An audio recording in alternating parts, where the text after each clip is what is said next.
Hello বন্ধুরা, আপনারা সবাই কেমন আছেন? আশা করি খুব ভালো আছেন বন্ধুরা। আজকে আমি করব মিষ্টি গোলাপ জামুন। খেতে খুব দারুণ লাগে, খুব টেস্ট হয় বন্ধুরা। আপনারা অবশ্যই ট্রাই করবেন আর আমার ভিডিওটা আপনারা পুরো দেখবেন বন্ধুরা। প্রথমে আমি চাশনি করে নেব। চাশনি করার জন্য 1 গ্লাস জল নিয়েছি আর এলাচ নিয়েছি। এলাচটাকে আমি ভালো করে ভেঙে নিয়েছি।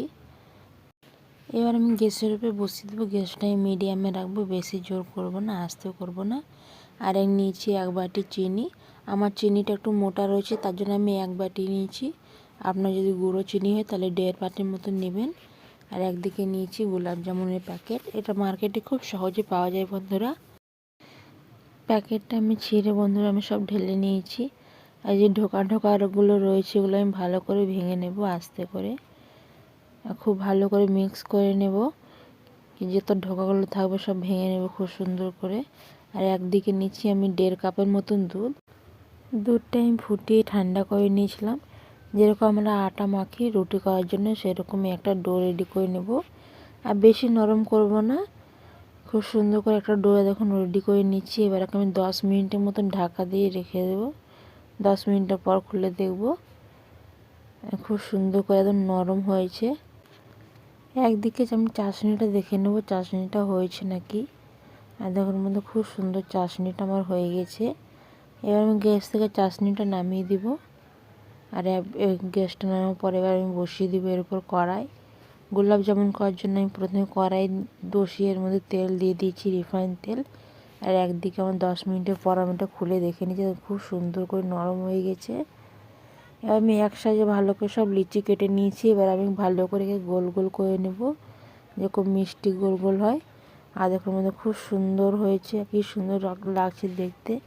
মিষ্টির মতন গোল গোল করে নিয়েছি। আমি কিছুটা ছোট ছোট করেছি, এটা বাচ্চাদের জন্য।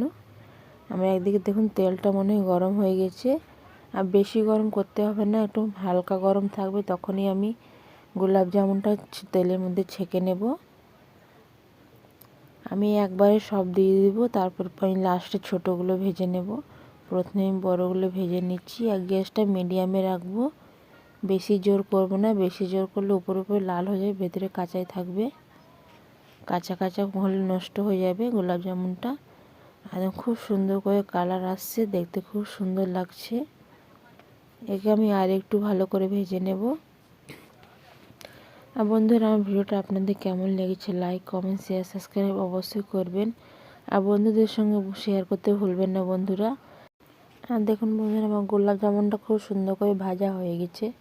এবার আমি ছোটোগুলো সেরকমভাবেই ভেজে নেব। আর খুব সুন্দর করে ছোটোগুলো লাল লাল করে হয়ে গেছে বন্ধুরা। এবার আমি চাশনিটা গ্যাসের উপর বসিয়ে আমি গ্যাসটা চালু করে দিয়েছি। আমি গ্যাসটা আস্তে রেখেছি, বেশি জোর করিনি। এবার আমি সব গোলাপ জামুনগুলো চাশনির মধ্যে দিয়ে নেব। আর 1 মিনিটের মতো মিডিয়ামে আছে ভালো করে একে ফুটিয়ে নেব ঢাকা দিয়ে। আর বন্ধুরা আমি বেশি ফুটবো না, নিলে সব গোলাপ জামুনগুলো গলে যাবে। একদম আস্তে করে ফুটিয়ে নেব, ফুটিয়ে আমাকে ঢাকা দিয়ে দিব। আর খুব সুন্দর লাগছে দেখতে, আর খুব দারুণ লাগছে বন্ধুরা। দেখুন এবার ঢাকা দিয়ে দিয়েছি আমি। 1 মিনিটের পর বন্ধুরা আমি খুলে দেখে নেব। আর দেখুন বন্ধুরা খুব সুন্দর হয়েছে। এবার আমি গ্যাসের ফ্লেমটা বন্ধ করে দেব। গ্যাস থেকে নামিয়ে একে আমি ঠান্ডা করে নেব।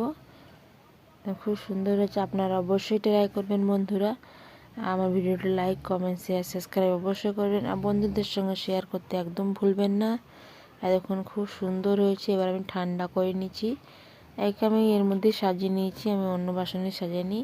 আর খুব সুন্দর হয়েছে, খেতে দারুণ হয়েছিল, খুব সুন্দর টেস্ট হয়েছিল দোকানের মতন। আবার বন্ধুরা পরে ভিডিও দেখা হবে নতুন রেসিপির সঙ্গে।